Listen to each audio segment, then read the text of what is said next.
ঝিনাইদহ ৪ আসনের ৩ বারের সংসদ সদস্য আনোয়ারুল আজিম আনার কদিন আগে চিকিৎসার জন্য ভারতে গিয়ে নিখোঁজ হন তিনি। কিন্তু তার নিখোঁজ হওয়া থেকে শুরু করে লাশ উদ্ধারের খবর পর্যন্ত পুরো সময়টাই রহস্যে ঘেরা। তিনি কিভাবে নিখোঁজ হলেন, এমপি আনোয়ারুল যার বাসায় উঠেছিলেন সেই স্বর্ণ ব্যবসায়ী গোপাল বিশ্বাসের সঙ্গে তার সম্পর্ক কি, লাশ উদ্ধারের খবর গোপাল বিশ্বাস কোথায় পেলেন, আর এখন এমপি আনারের লাশই বা কোথায়? এসব প্রশ্ন ঘুরপাক খাচ্ছে চারদিকে, যার কোনো সদুত্তর এখনো মেলেনি। তবে কি সত্যি হত্যা রহস্য সহসা কাটছে না? জানাচ্ছেন এসআই রাজ। গত 12 মে চিকিৎসার জন্য কলকাতায় গিয়ে উত্তরের বরানগরে বন্ধুর বাড়িতে গিয়েছিলেন ঝিনাইদহ ৪ আসনের এমপি আনোয়ারুল আজিম আনার। 13 মে তিনি কোনো একজনের সঙ্গে দেখা করতে বের হয়ে আর ফেরেননি। সেদিন থেকেই রহস্যজনকভাবে নিখোঁজ হন তিনি। টানা 9 দিন নিখোঁজ থাকার পর বুধবার সকালে কলকাতার নিউ টাউন এলাকার সঞ্জীভা গার্ডেন থেকে তার মরদেহের কিছু অংশ উদ্ধার করে দেশটির পুলিশ। তবে পুরো মরদেহ এখনো খুঁজে পাওয়া যায়নি। এ ঘটনায় কলকাতা থেকে 2 জনকে আটকও করা হয়েছে বলে জানিয়েছে ভারতীয় সংবাদ মাধ্যম। এ বিষয়ে কলকাতা পুলিশ এখনো আনুষ্ঠানিকভাবে কোনো বক্তব্য দেয়নি। এদিকে সংসদ সদস্য আনোয়ারুল আজিম আনার ভারতের কলকাতায় পরিকল্পিতভাবে খুন হয়েছেন বলে জানিয়েছেন স্বরাষ্ট্রমন্ত্রী আসাদুজ্জামান খান কামাল। সাংবাদিকদের প্রশ্নের জবাবে তিনি বলেন, এমপি আনার খুনের ঘটনায় 3 জনকে আটক করা হয়েছে। তদন্তের স্বার্থে এর বেশি কিছু বলা যাবে না।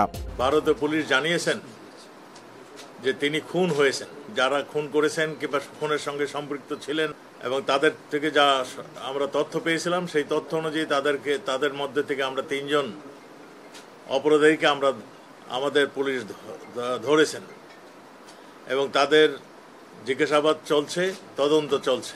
কলকাতার এক বাসায় তাকে পরিকল্পিতভাবে খুন করা হয়েছে এবং এই খুনের মোটিভ, কারা কারা খুন করেছিলেন, এই সব তথ্যই আমাদের ভারতীয় পুলিশ কাজ করছে, আমাদের পুলিশও কাজ করছে। তদন্তের স্বার্থে আমরা অনেক কিছুই এখন আমরা বলবো না।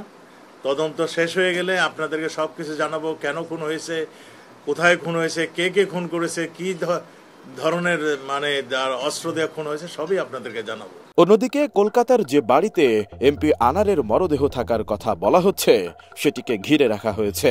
এমপি আনোয়ারুল আজিম আনারের কথিত বন্ধু কলকাতার বরানগরের স্বর্ণ ব্যবসায়ী গোপাল বিশ্বাস দেশটির সংবাদ মাধ্যমকে বলেছেন, তার বাড়ি থেকে একজন আনোয়ারুলকে গাড়িতে তুলে দিতে গিয়েছিলেন। সে সময় গাড়িতে চালক ছাড়া আরও একজন ছিলেন। এমপি পেছনের সিটে বসেন। ডিজাইন, এলিগেন্স, বিউটি, সেরা পণ্য সবার জন্য জেভিকো। গোপাল বিশ্বাস বলেন, এনকোয়ারি অফিসার আমাকে কিছু বলেননি, শুধু এতটুকু বলা হয়েছে যে গাড়িতে আনোয়ারুল আজিম উঠেছিলেন, তার গাড়িটি ট্রেস করা গিয়েছে, কে ড্রাইভার ছিল তা জানা গেছে, কিন্তু এমপি কে কোথায় নিয়ে গেছে তা জানা যায়নি। আমাকে বলেছিলেন বিকেলে ফিরে আসব, কিন্তু ফিরে না এসে বিকেলে মেসেজ পাঠান যে তিনি দিল্লি চলে যাচ্ছেন। পরের দিন দিল্লি পৌঁছে আবার মেসেজ দেন যে তিনি দিল্লি পৌঁছে গেছেন। পরের দিন 17 মে এমপির মেয়ে ফোন করে জানান বাবার কোনো খোঁজ পাচ্ছেন না। তখন থেকেই আমরা খোঁজ খবর করছি, খোঁজ না পেয়ে থানায় নিখোঁজ ডায়েরি করেছি।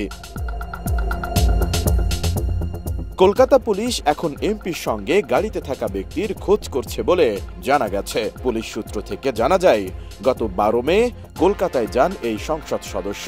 সেখানে তিনি যে ফ্ল্যাটে উঠেছিলেন সেখানে তার সঙ্গে আরও 3 জন ছিলেন। গত 13 মে বাড়ি থেকে বেরিয়ে ভাড়া করা গাড়িতে দুপুর 1টা 41 বেরিয়েছিলেন তিনি। তারপর থেকে তার আর কোনো খোঁজ পাওয়া যায়নি। পুলিশ জানায়, সিসিটিভি ফুটেজ খতিয়ে দেখা হচ্ছে কারা সংসদ সদস্য আনোয়ারুলের সঙ্গে দেখা করতে এসেছিলেন। এদিকে পশ্চিমবঙ্গ পুলিশের অ্যান্টি টেররিস্ট ইউনিটের কর্মকর্তারা জানিয়েছেন, তদন্তে নেমে তারা প্রথমে এমপি আনোয়ারুল আজিমকে বহনকারী ক্যাব চালককে আটক করেন। সেই ক্যাব চালক তাদের জানিয়েছেন, এমপি আজিমকে তার গাড়িতে তোলার পর আরও 3 জন গাড়িতে ওঠেন। তাদের মধ্যে 2 জন পুরুষ ও 1 জন নারী। পরে এই 4 জন কলকাতা নিউ টাউনের ওই বাড়িতে যান। সিসিটিভি ফুটেজে ওই 4 জনকে বাড়িতে প্রবেশ করতেও দেখা গেছে। পরে 3 জন বাড়ি থেকে বেরিয়ে এলেও তাদের মধ্যে এমপি আনোয়ারুলকে আর দেখা যায়নি। অন্যদিকে এমপি আনারের মরদেহ রহস্যের বিষয়ে কলকাতায় বাংলাদেশ উপদূতাবাস সূত্র বলছে, এখানে রহস্যের কিছুই নেই। যা ঘটেছে সে বিষয়ে বাংলাদেশের স্বরাষ্ট্র মন্ত্রণালয় ব্রিফ করেছে। আবারও যদি কোনো তথ্য আপডেট হয় সেটাও মন্ত্রণালয় থেকে জানানো হবে। S I Raj, ATN news.